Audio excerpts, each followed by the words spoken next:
Oi pessoal, essa é a nossa primeira aula sobre polinômios, tá? É bom que todo mundo fique atento porque polinômio é um assunto extremamente importante, interessante inclusive.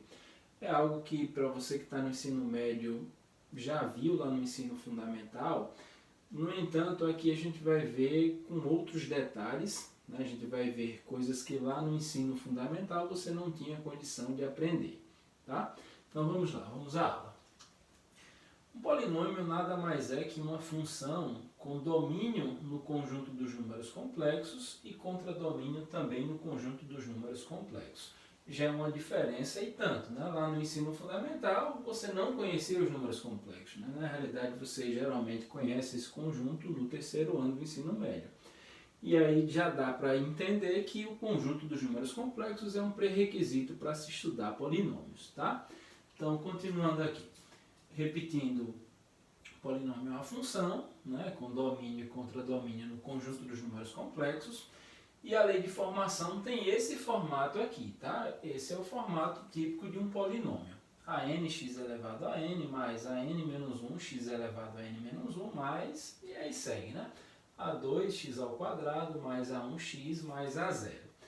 Esses números, AN, AN-1, AN-2, e aí segue, né? A2, A1, A0, são chamados coeficientes do polinômio, e x elevado a n, x elevado a n-1, x ao quadrado, x são os termos do polinômio. Esse A0 a gente chama também de coeficiente independente do x. Um detalhe que é importante você perceber é que esse n é um número natural, tá? Se você encontrar aqui um número inteiro não positivo, ou até mesmo uma fração, que é um número racional, você de cara já sabe que não será um polinômio, tá? Só é um polinômio algo que tem essa estrutura, no entanto, esses expoentes obrigatoriamente são números naturais, tá? Por exemplo, vou ilustrar aqui um polinômio qualquer.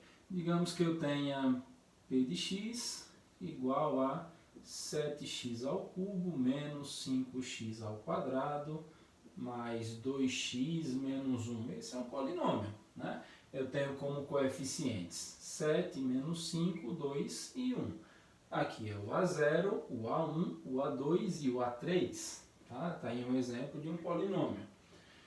Eu coloquei aqui algumas informações, tá? E é bom que você entenda claramente tudo isso. O que vem a ser um polinômio nulo? Na realidade, sempre que todos esses coeficientes forem iguais a zero, né, o AN igual ao AN menos 1, igual ao A2, igual ao A1, igual ao A0, todos eles nulos, você diz também que é um polinômio nulo, tá? A gente representa dessa forma aqui, tá? Esse é o símbolo de idêntico, então aqui está escrito, é o polinômio identicamente nulo. Todos os coeficientes são iguais a zero. Agora, o que vem a ser o grau de um polinômio? Observe que essa é uma condição, tá? O AN diferente de zero. Então, toda vez que esse termo aqui for não nulo, a gente diz que o grau do polinômio é esse expoente. Então, nesse caso aqui, por exemplo, esse é um polinômio de grau 3. Né? O primeiro termo aqui não nulo. Né? É sempre bom você escrever esse polinômio de forma ordenada. Quando eu falo de forma ordenada, é de acordo com os expoentes, tá? Sempre de uma forma decrescente. Então, 3, 2, 1 e aí vai. Então, esse é um polinômio de grau 3. Então, é isso que está escrito aqui, tá? Quando o AN for diferente de zero, a gente fala que o grau do polinômio é n. Outra nomenclatura que é importante você entender é que esse AN, né, que é o coeficiente do termo de maior expoente, que a gente chama de grau, ele também é chamado de coeficiente dominante ou coeficiente líder. Então, nesse exemplo aqui que eu estou usando, o grau do polinômio é 3 e o coeficiente líder é o número 7. Tá bom? Outra coisa que é importante todo mundo saber é o valor numérico. Tá? Como eu disse que isso daqui nada mais é do que uma função, tá? O valor numérico é a imagem de um determinado número de acordo com aquela função. Então eu coloquei aqui um outro exemplo de um polinômio p de x, que é o x ao quadrado menos 5x mais 6. Aí eu quero calcular o p de menos 1, ou seja, qual o valor numérico desse polinômio para x igual a menos 1? Se você já estudou função, certamente você já estudou, você sabe que é calcular a imagem do menos 1, ou seja, substituir o x por menos 1. Então, nada mais é do que isso. Ó. Menos 1 ao quadrado, menos 5 vezes menos 1, mais 6. É assim que se calcula o valor numérico. Troca o x pelo número que você escolheu, né? Pelo número que a questão solicitou aqui. Daí para frente é só fazer as contas, né? Menos 1 ao quadrado dá 1. Menos por menos é mais. 5 vezes 1 dá 5. Mais 6. Isso daqui resulta em 12. Então, o valor numérico do menos 1 é o 12. Outro exemplo, qual é o valor numérico, né, no polinômio para x igual a 3? É só trocar o x por 3. Então, 3 ao quadrado menos 5 vezes 3 mais 6. Ou seja, 9 menos 15 mais 6. Bom, 9 menos 15 é menos 6 mais 6 é 0. Quando isso aqui acontece, a gente diz que esse número é raiz do polinômio, tá? Então, uma dica, uma informação que é importante é que se um determinado número, que eu vou chamar aqui de alfa, tá? Se digamos que esse número alfa seja a raiz do polinômio, então alfa é raiz de p, se e somente se o p de alfa for igual a 0, tá? Então, para esse caso aqui o número 3 é raiz. É única? Nesse caso, na realidade, não. Daqui a algumas aulas, né, quando nós formos estudar equações polinomiais, a gente vai conhecer alguns teoremas, como por exemplo o teorema fundamental da álgebra, o teorema da decomposição em fatores, e aí vocês vão ver que a quantidade de raízes de um polinômio depende do seu grau.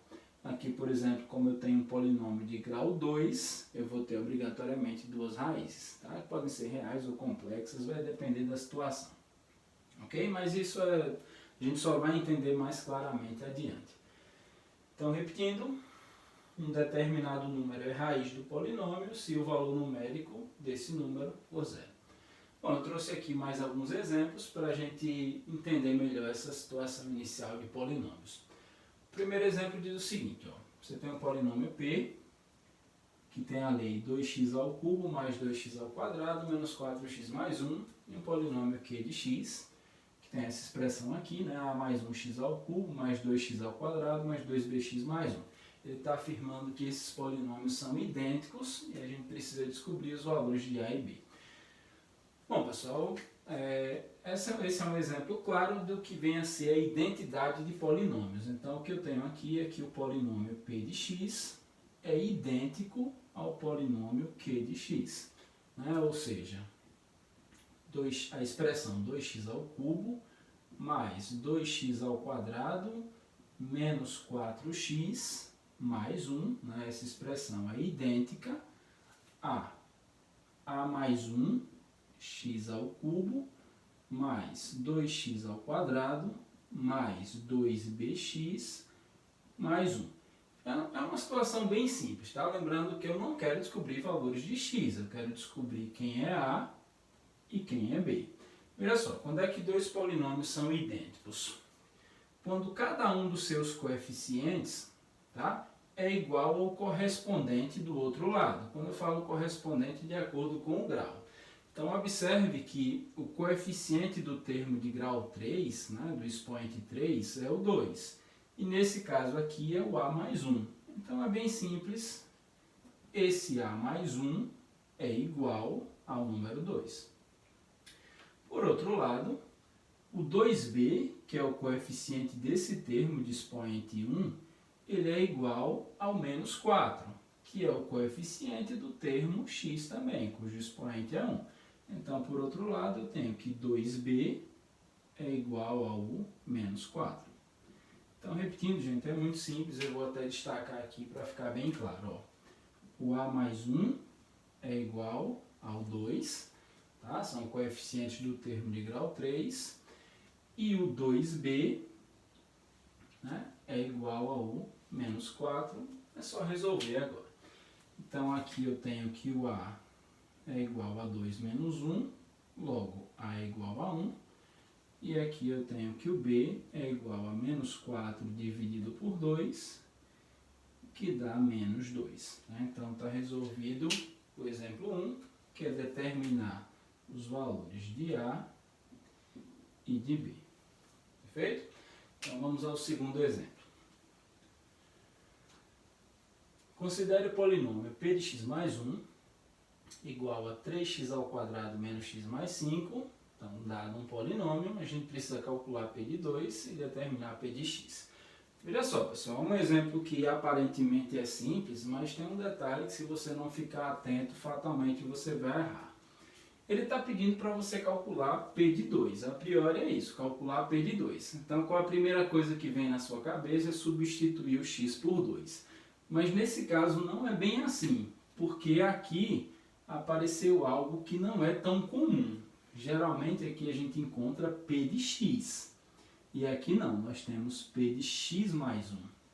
Tá? Até porque p de x é algo que ele pede para você determinar. Então o que eu tenho aqui é p de x mais 1 é igual a 3x ao quadrado menos x mais 5. Então, claramente não é suficiente você substituir o x por 2. Até porque se você substituir esse x por 2, você vai acabar calculando p de 3. Afinal de contas, 2 mais 1 é 3. Então, eu acho que já deu até para você perceber por quem eu devo substituir o x, né? Como eu quero calcular p de 2, e a gente sabe que 2 é a mesma coisa de 1 mais 1, porque 1 mais 1, porque aqui eu tenho x mais 1. Então, deu para perceber que eu vou trocar esse x por esse 1 e não por 2.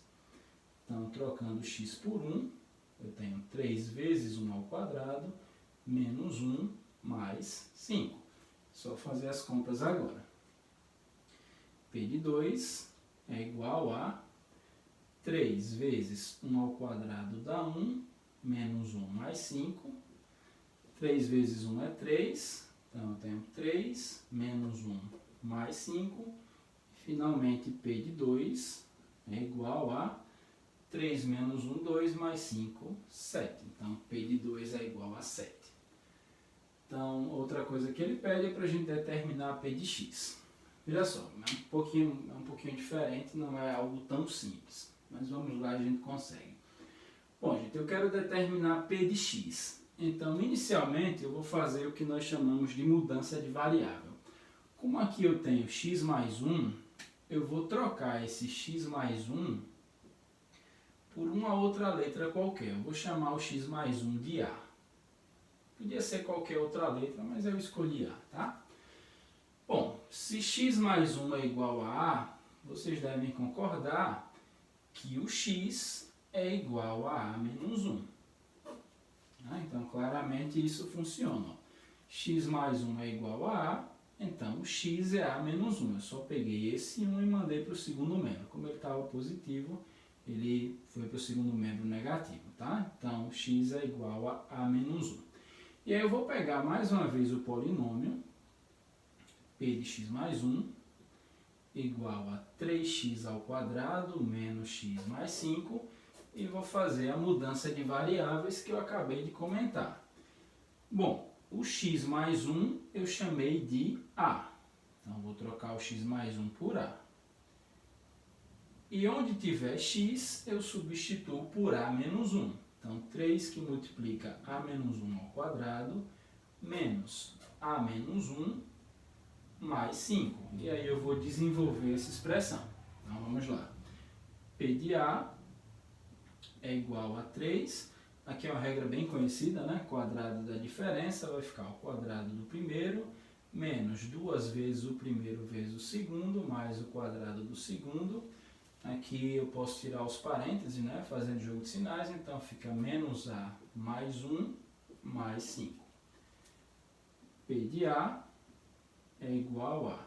Esse 3 multiplica todos até aqui. Então, eu tenho 3A ao quadrado, menos 3 vezes 2, 6A, mais 3 vezes 1, 3, menos A, mais 1 mais 5, 6. Né? Eu posso escrever o 6 já. E aí, para finalizar, P de A é igual a... Vou reduzir os termos semelhantes. 3a ao quadrado, menos 6a menos a é menos 7a, mais 3 mais 6 é 9. E aí, quem será o p de x? É simples, na realidade o problema já se encerrou. Veja por quê. Voltando a falar sobre valor numérico, eu cheguei nessa expressão.